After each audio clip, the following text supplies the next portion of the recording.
Hello everyone, I'm Francisco Lozano. I'm Will Strickland, and welcome to this week's weekly wrap-up.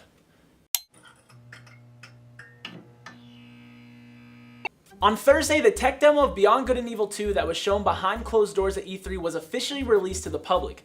The video features creative director Michael Ancel controlling a gorilla in a spacesuit using a jetpack to fly around a mothership. While it doesn't offer much into how the game will play, the demo does show off the scale of the world being built. Publisher Ubisoft says Good and Evil 2's development is in, quote, day zero, but has an impressive engine built just for it. Rockstar's LA Noire may be getting another breath of life with a remaster for the PS4, Xbox One, and, if you can believe it, the Nintendo Switch. Starting in January, some tweets claimed that a remaster for the Switch might be underway, but it wasn't until this week that any reputable sources echoed those rumors. News site WWG claims to have spoken with 3 Rockstar sources who said the remastered is happening and will feature both first-person and VR support. For fans wanting a sequel, this remastered could be the push Rockstar needs to commit to one. In the spirit of remasters, Call of Duty Modern Warfare Remastered will be getting a standalone release to the surprise of no one. The game was previously only available by buying special editions of Call of Duty Infinite Warfare. The standalone will include the campaign and 16 multiplayer maps, but not the variety map pack released in March. It will be available physically and digitally on June 27th for the PlayStation 4, with no confirmation yet on an Xbox One or PC version. Limited Run Games, the North Carolina-based publisher who released physical copies of otherwise digital-only games, will soon be printing a game from a North Carolina-based developer. Lily, Child of Geos, a game that started on the App Store, is an action-adventure style game with cel-shaded graphics and an interesting combat system that reminds me of a bull rider at a rodeo. Developer Bit Monster Games is based in Raleigh and released a digital copy of the game this week. No date is confirmed yet on when Limited Run will be printing the game. The wildly popular King of the Hill type game PlayerUnknown's Battlegrounds has sold 4 million copies in just 4 months, finding success thanks in large part to the rapidly popular streaming community that has formed around it. Battlegrounds was announced for the Xbox One at E3 this year, and while a report from a UK-based news source said it would be an exclusive, developer Bluehole Studios basically denied it. A spokesperson told Game Informer, quote, "We're always looking at various platforms to potentially introduce our game, but have nothing further to announce at this time. That smells like a timed exclusive to me." And for our last story, Pokemon Go, that's right, we're still talking about it. To celebrate the game's upcoming 1-year anniversary, Niantic released an update overhauling the game with new features. It adds a redesigned gym system, new items, and hints towards being able to find legendary Pokemon. Along with the update, Pokemon Go Fest was also announced. Set to happen on July 22nd in Chicago, tickets were available for only $20. So, as you would imagine, the event sold out in about 30 minutes, and now tickets are selling upwards of $600 on eBay. Despite criticism, the game still has a strong, dedicated following. Everyone knows what NBC is. The National Broadcasting Company is one of the most recognized news organizations in the world. In January of 2012, the NBC Sports Network became an official cable station. Now, the oldest major broadcast network in America is entering uncharted territory, esports. It was recently announced that the NBC had partnered with Rocket League developer Psyonix to bring the sports racing hybrid video game into the living room of households everywhere.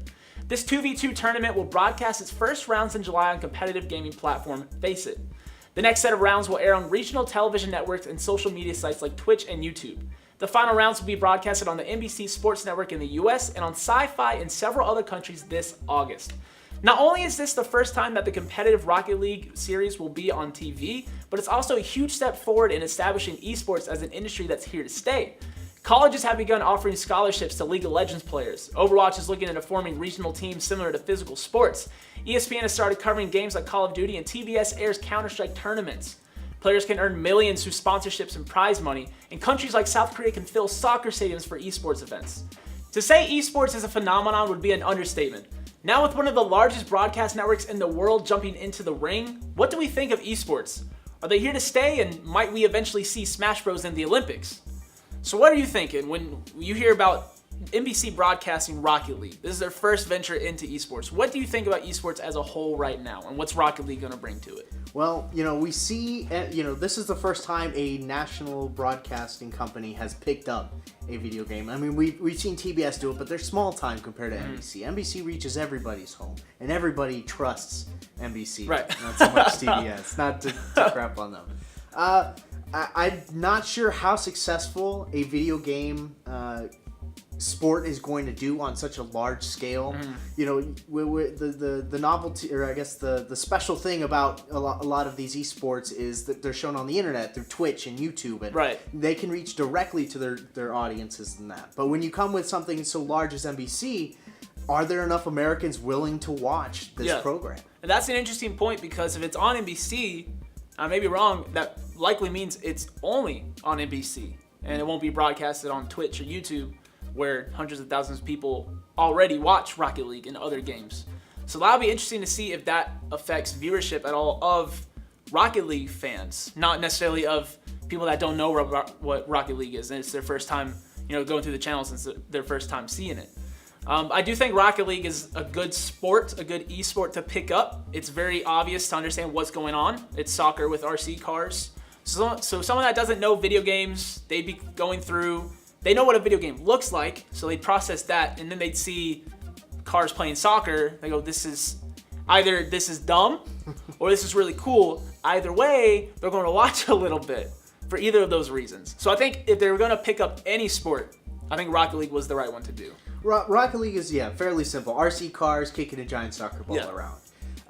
Now, what's it going to take, though? You said a little line about Super Mario Brothers being the Olympics. Yeah. Will it ever be that big? I'm not sure. But when you're combining the old technology with the new, right? Fans of Rocket League, we're all about the mobile experience. Right. We're all about watching it on the go. Right. That's the fan base. Yeah. Can you really force a lot of these users who probably honestly don't even have cable? Yeah. To watch NBC, to log in, to subscribe to their app or whatever. Can these esports really rely on these TV stations to provide content to the masses? Is it relevant? That's an interesting point, because TBS shows Counter-Strike, and that's more of a. It seems like they made it more like a reality show in a way, like following the players, following the teams, not so much just broadcasting the events, which I haven't watched it. It seems like an interesting take on it. So it's like they're covering esports, but not entirely. They're still combining the reality show aspect, which so many people love to watch. And then you've got Call of Duty and the X Games. Now, I don't know if that was broadcast on ESPN or not, but that was an event sponsored by ESPN, sponsored by the X Games, a huge event, and Call of Duty made it in there.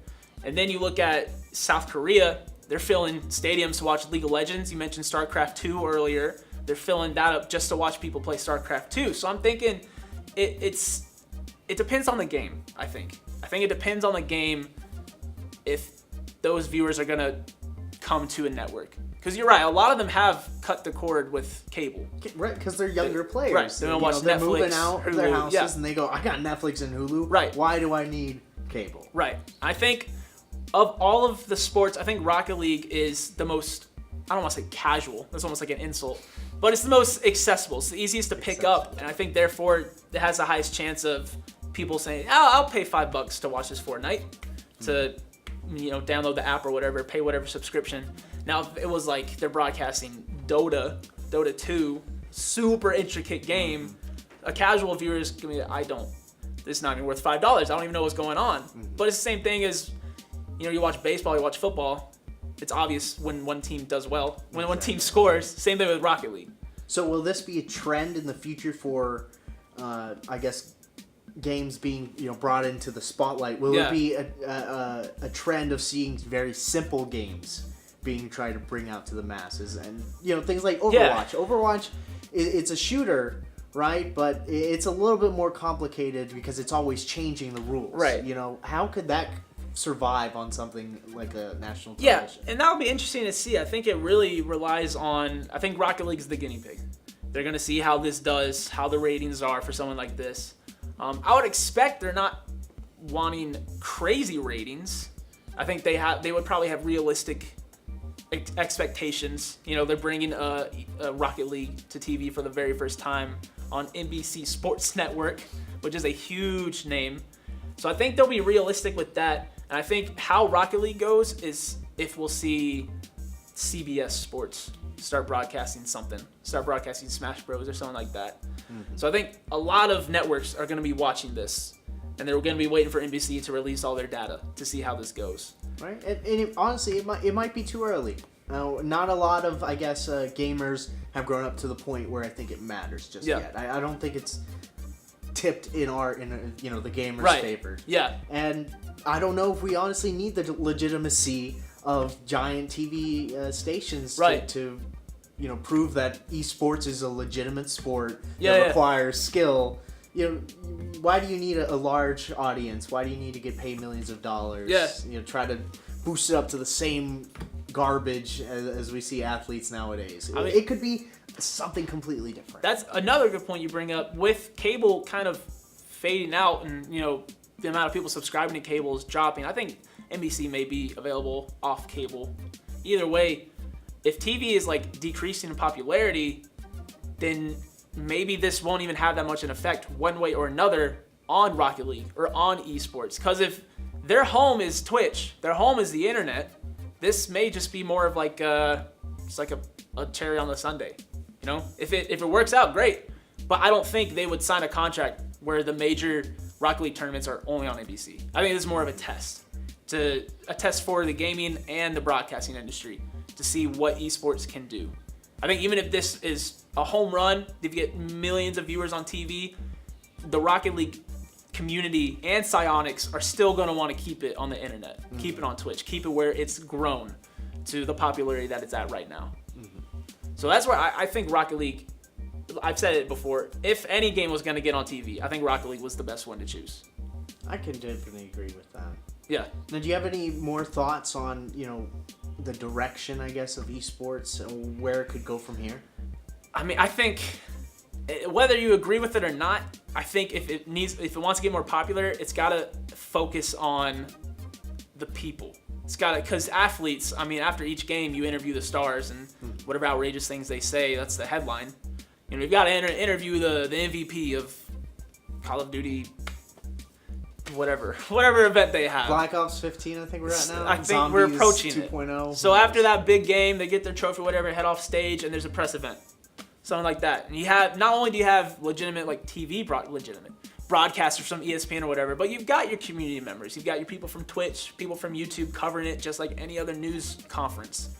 I think focusing on the teams, focusing on the athletes, and making the teams based on location. So having the Charlotte blanks, the Boone blanks. Then right there, if you're turning on Call of Duty for the first time, you're like, I don't know who to root for. Oh, this team's from Charlotte.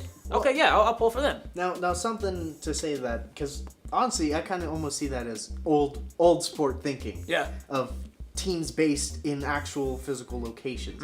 Because when you think of the internet, it's the whole world connected. Right. I feel it would be more appropriate to have teams built on, like ideas. They come together and they call themselves like I'm terrible at coming up with names. Like they could call themselves just like the Raptors instead of being based somewhere. There's a basketball team called that. there is. I guess that's where I got it from.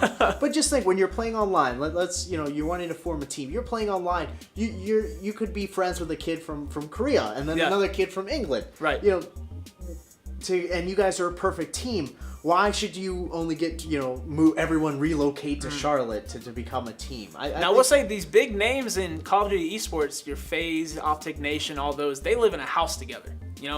They all locate. But doesn't that fit into the same whole like life, or what was it, reality TV show style kind of thing? And is that the direction esports is going to go into? Immediately go into the drama, the life, the action of these famous players? We'll have to see. We'll have to see how Rocket League goes, and then from there, we'll see what the future of esports looks like. Okay. Well, we'd like to thank again you guys for watching this week's wrap up. Let us know what you guys thought about anything we discussed today in the comments down below or on Facebook at facebook.com/glitch.news. We have also returned to our editorial series. This week I discussed Atari returning to the console war and what it would take for the venture to be a success. You can check that out on Facebook or YouTube. Make sure you subscribe and like our page to keep up to date with all your gaming news. This has been Glitched. Thanks for watching.